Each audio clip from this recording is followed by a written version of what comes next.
नमस्कार स्टूडेंट। आपका स्वागत है आपके अपने इस YouTube channel science class and GK पर।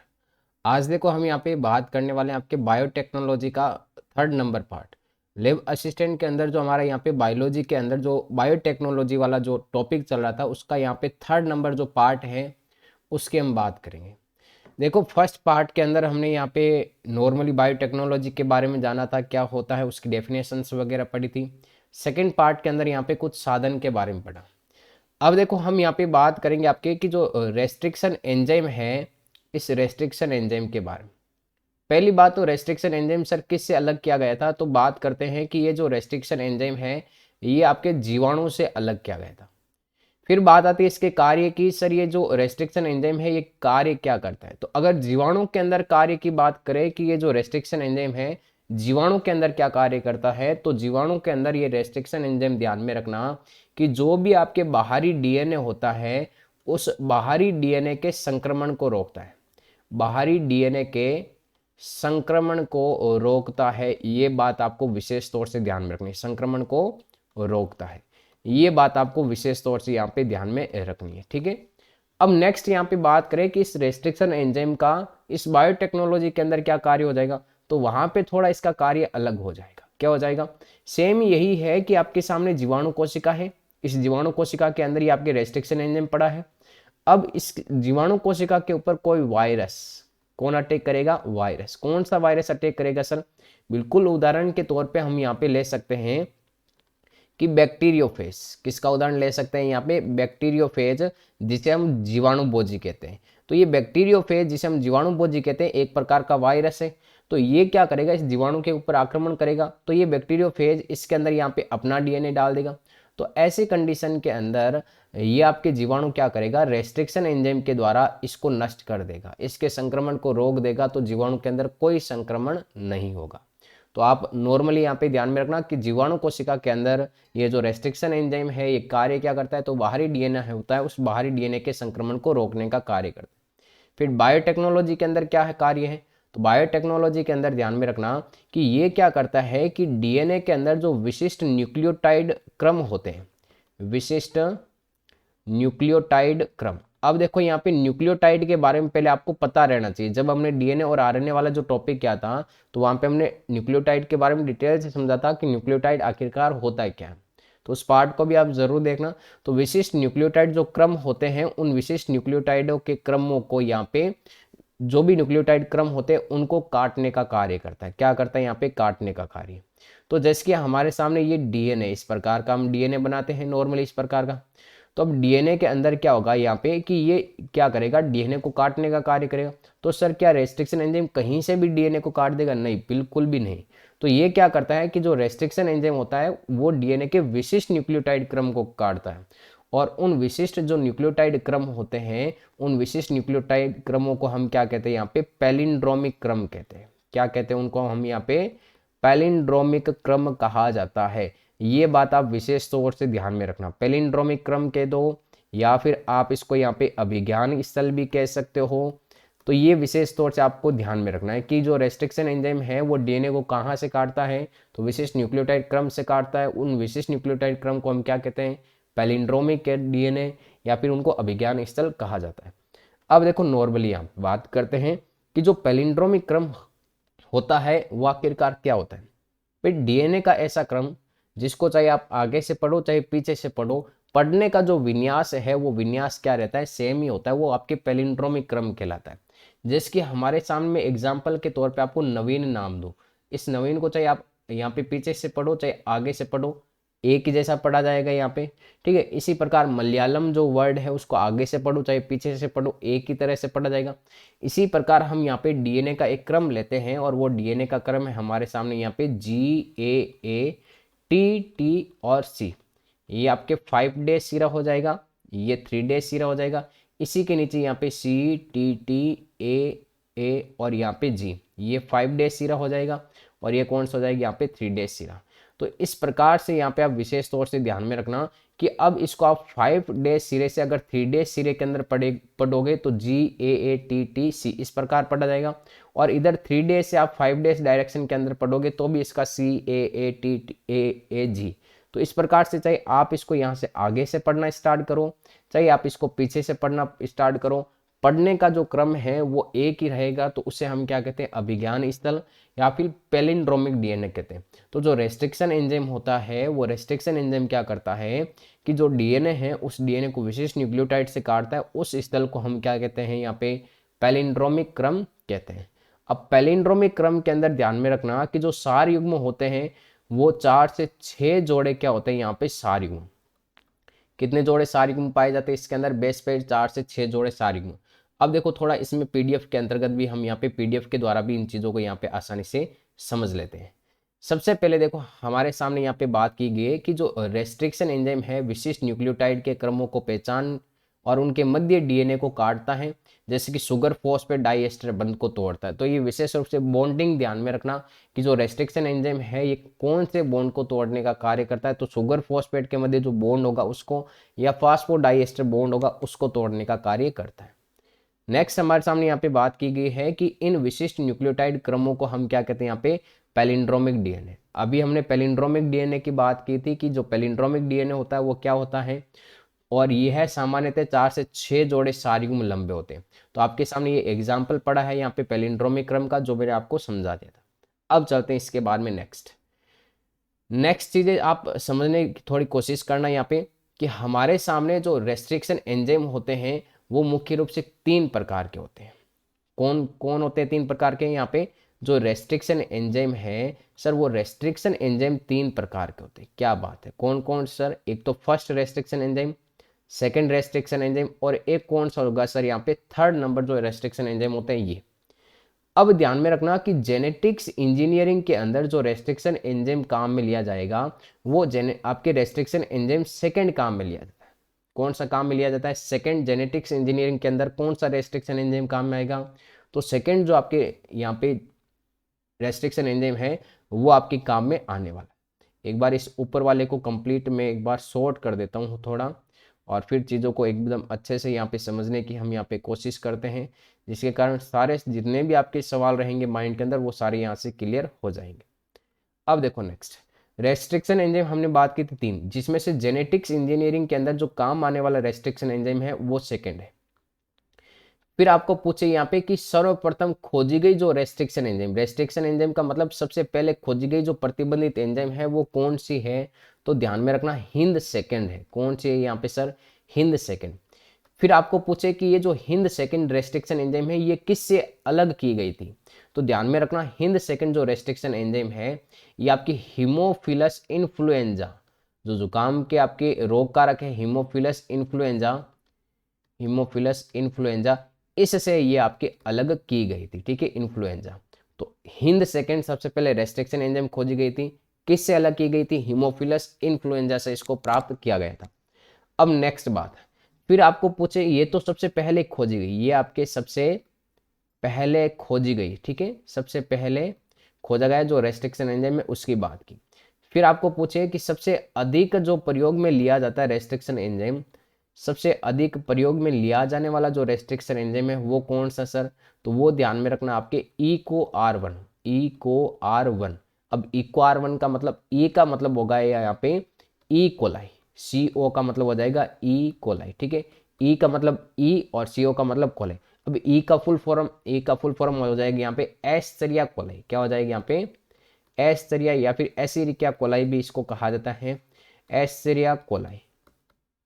तो इस प्रकार से आपको ध्यान में रखना है यहाँ पे कि जो सबसे अधिक प्रयोग ली जाती है आपकी जेनेटिक्स इंजीनियरिंग के अंदर वो आपके एस्चेरिया कोलाई रेस्ट्रिक्शन एंजाइम ज़्यादा काम में ली जाती है। यहाँ पे सबसे पहले खोजी जाने वाली रेस्ट्रिक्शन एंजाइम कौन सी है? हिंद सेकंड।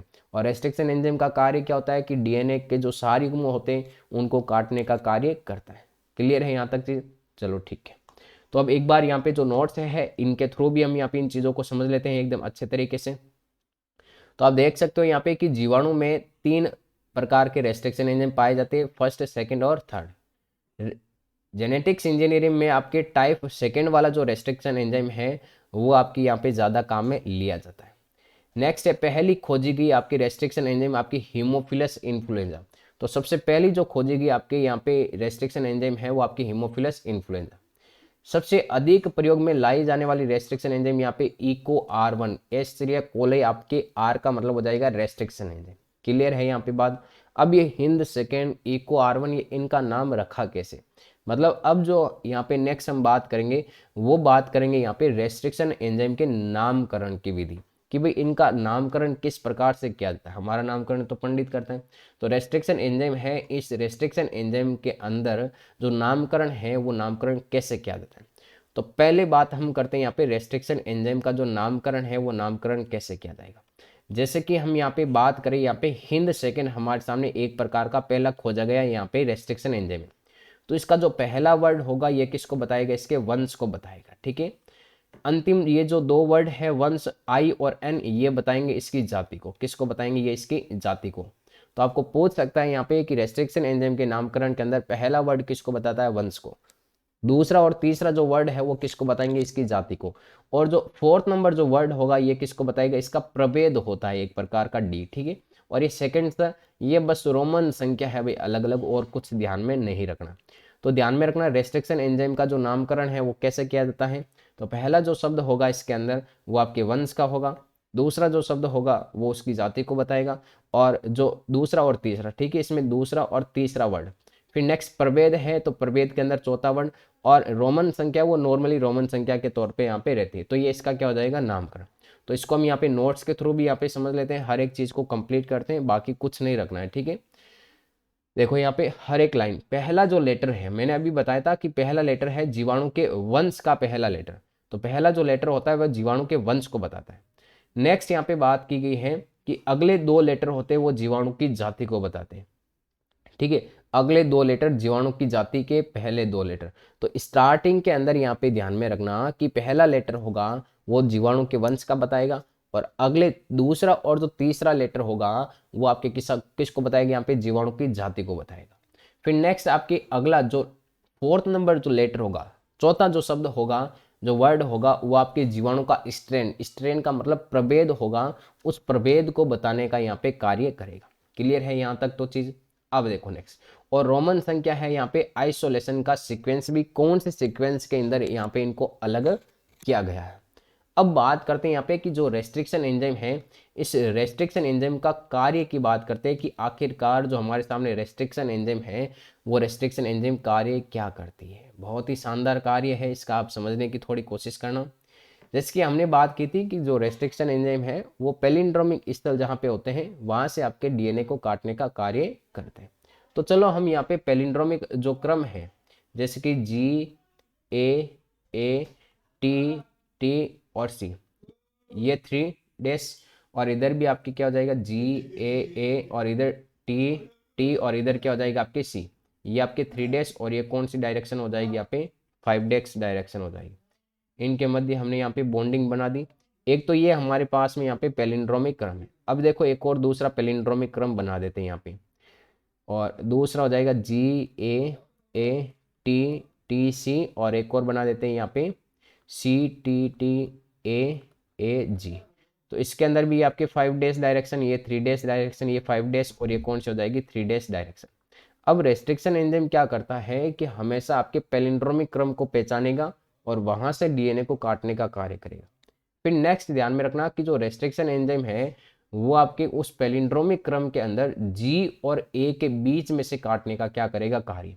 तो फटाफट आपकी क्या करेगा कि जो रेस्ट्रिक्शन एंजाइम है वो यहाँ पे आएगा और देखेगा जी और ए कहाँ पे, तो जैसे जी और ए मिला तो यहाँ से आपकी एक बॉन्ड है उसको कट करने का कार्य करेगा और यहाँ तक आपके बॉन्डिंग क्या कर देगा अलग। फिर यहाँ पे आएगा आपके, ध्यान रखना रेस्ट्रिक्शन एंजाइम, और इसको भी क्या करेगा यहाँ तक कट करने का कार्य करेगा। अब आखिरकार हमने ये दो अलग अलग यहाँ पे डीएनए लिए हैं, पैलिंड्रोमिक क्रम लिए हैं, इनको हमने बीच में से काट दिया। अब काटने के बाद क्या होगा, हाँ, कि इसके अंदर यहाँ पे ए को हटा दो क्योंकि ये सिरा तो पूरा कट जाएगा, ये भी ये हट जाएगा, ये टी भी हट जाएगा, ये भी हट जाएगा, टी सी भी हट जाएगा, 3 डैश डायरेक्शन, ये आपके जी वाला भी हट जाएगा, मतलब ये पूरा पोर्शन आपके हट गया। अब इसमें भी क्या होगा, आप इस डायरेक्शन को हटा दो, यहाँ पे ये लो कंप्लीट हट गया सर, यहाँ पे इसमें ये लो हट गया, मतलब अब ये दो सिरे हमारे सामने रहे हैं यहाँ पे। ठीक है, कितने सिरे रहे हैं हमारे सामने, ये 2 सिरे। जैसे हमने रेस्ट्रिक्शन एंजाइम को काटा तो हमारे सामने ये 2 सिरे। अब इस रेस्ट्रिक्शन एंजाइम के अंदर देखना कि ये आपके 4 इधर वाले क्षारक नाइट्रोजनिक जो क्षारक हैं और इधर वाले 4 नाइट्रोजनिक क्षारक क्या किसी से जुड़े हुए हैं क्या? नहीं जुड़े हुए, मतलब एकदम फ्री रहते हैं। और फ्री है मतलब इनके जो सिरे होंगे वो चिपचिपे सिरे प्राप्त होते हैं। कैसे सिरे प्राप्त होते हैं? यहाँ पे चिपचिपे सिरे कहा जाता है इन्हें। अब चिपचिपे जो सिरे प्राप्त हुए हैं ये किस कारण से? तो ये चिपचिपे सिरे क्या करेंगे? आपस में बॉन्डिंग कर पाएंगे। कैसे सर? तो इसमें ध्यान में रखना, ये ए है, यहाँ पे आ जाएगा, ठीक है, ये ए आ गया। अब ये दूसरा जो ए है ये भी यहाँ पे आ गया, फिर टी आ जाएगा यहाँ पे, फिर टी आ जाएगा, फिर नेक्स्ट आपके जी और इसके नीचे यहाँ पे सी था, तो अब यहाँ पे क्या होगा? आपके सी और नीचे क्या आ जाएगा? जी। ये आपके 3 डायरेक्शन। तो इस प्रकार से एक हमारे सामने नया डीएनए बन गया।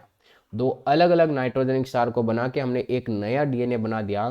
तो ये जो नया डीएनए बना है इसे हम क्या कहते हैं? यहाँ पे आर डीएनए कहा जाता है। क्या कहा जाता है इसको? यहाँ पे आर डीएनए। तो इस आर डीएनए के बारे में विशेष तौर से ध्यान में रखना, एग्जाम में पूछा जा सकता है। अब चलते हैं नेक्स्ट से वापस। तो अब देखो हमारे सामने यहाँ पे क्या था कि एक ये डायरेक्शन है हमारे सामने और ये दूसरी डायरेक्शन है, ठीक है, जी ए टी टी से। इस प्रकार से हमने यहाँ पे क्या क्या इको R1 यूज किया, मतलब आपके यहाँ पे एस्टेरिया कोलाई जो आपके रेस्ट्रिक्शन एंजाइम फर्स्ट है इसको यूज किया। जैसे हमने इसको यूज किया तो इन दोनों के यहाँ पे चिपचिपे सिरे क्या होते हैं हमारे सामने? ये प्राप्त होते हैं। चिपचिपे सिरे क्या होते हैं? यहाँ पे प्राप्त। क्लियर है यहाँ तक तो चीज? अब चलते हैं यहाँ पे नेक्स्ट। अब क्या होता है यहाँ पे कि जैसे चिपचिपे सिरे प्राप्त होते हैं तो ये जो चिपचिपे सिरे हैं ये आपके चिपचिपे सिरे के अलावा जो आगे चलकर आसानी से क्या कर सकते हैं? आपके जुड़ सकते हैं। क्लियर है बात? अब देखो नेक्स्ट बात हमारे सामने यहाँ पे मैं एक बार वापस आपको समझाने की कोशिश करूंगा कि ये हमारे सामने कोई भी आपके एक डीएनए था, ठीक है, ये इस प्रकार का आपके डीएनए था। चलो सर ये डीएनए, इस डीएनए को हमने यहाँ पे रेस्ट्रिक्शन एंजाइम के द्वारा कट कर दिया। 3 जगहों से हमने क्या कर दिया? यहाँ पे कट कर दिया। ये लो सर, ये हमने यहाँ पे कट कर दिया, ठीक है, ये 3 जगहों से हमने यहाँ पे कट कर दिया। जैसे हमने इस रेस्ट्रिक्शन एंजाइम को 3 जगहों से कट किया तो ये कट करने का कार्य कौन करेगा सर? Restriction enzyme.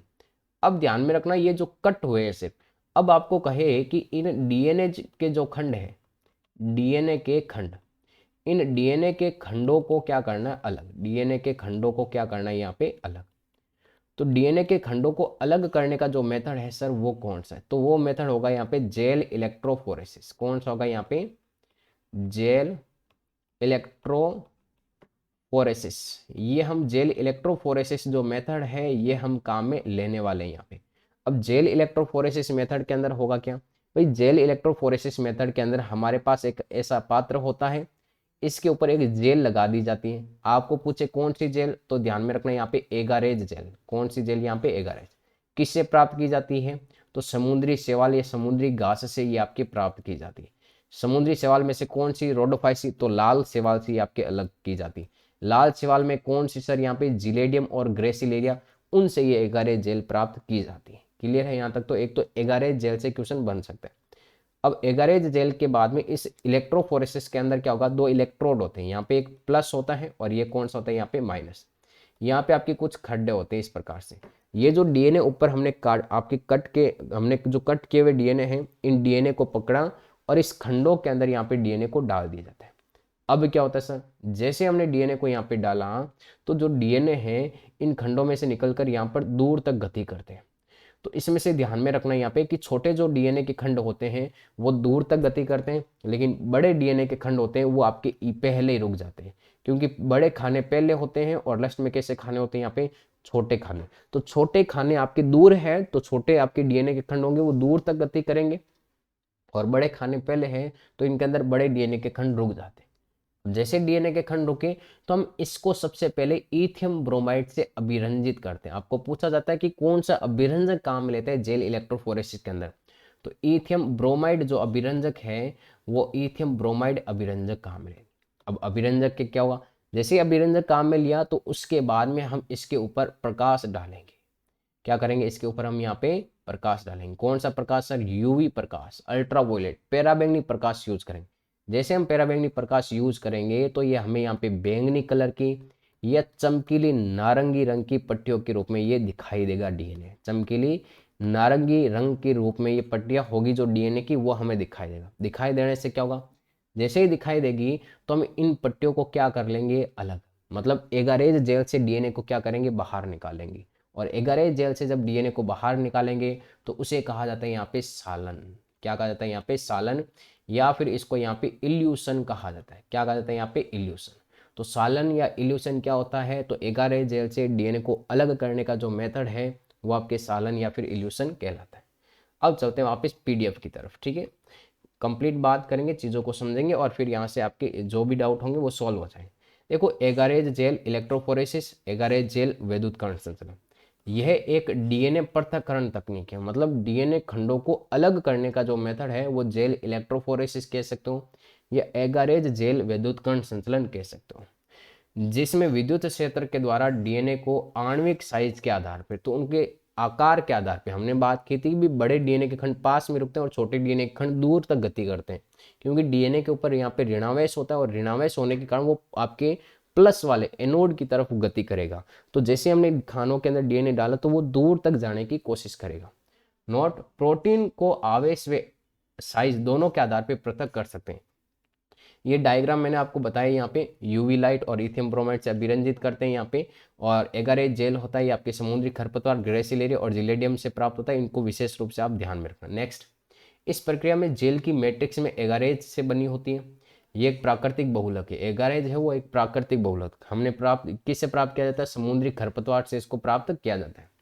साइज के आधार पर पृथक्करण के पश्चात डीएनए खंडों को इथियम ब्रोमाइड से अभिरंजित करते, बता दिया मैंने। और इथियम ब्रोमाइड से अभिरंजित करने के बाद पराबैंगनी प्रकाश में देखा जाता है तो ये आपके चमकीले नारंगी रंग के रूप में दिखाई देते हैं। फिर आपके सामने आती है सालन। तो डीएनए खंडों को जेल मैट्रिक्स से निकालना क्या कहलाता है? सालन या इल्यूशन कहलाता है। इसके बारे में विशेष तौर से यहाँ पे ध्यान में रखना।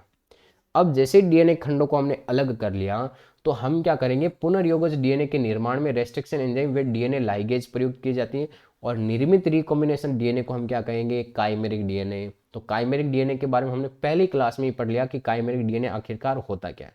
तो दो अलग अलग स्रोतों से बनाया गया जो डीएनए है वो काइमेरिक डीएनए। मुख्य रूप से सालन के बारे में विशेष तौर से ध्यान में रखना, एग्जाम में पूछ सकता है कि सालन या फिर इल्यूशन क्या होता है। बाकी की जो आपकी चीज़ें होगी वो हम पढ़ेंगे आपकी नेक्स्ट क्लास के अंदर। अगर वीडियो अच्छा लगा है तो कमेंट्स भी आप ज़रूर करें और हमें सपोर्ट भी ज़रूर करें। मिलते हैं वापस नेक्स्ट क्लास के अंदर।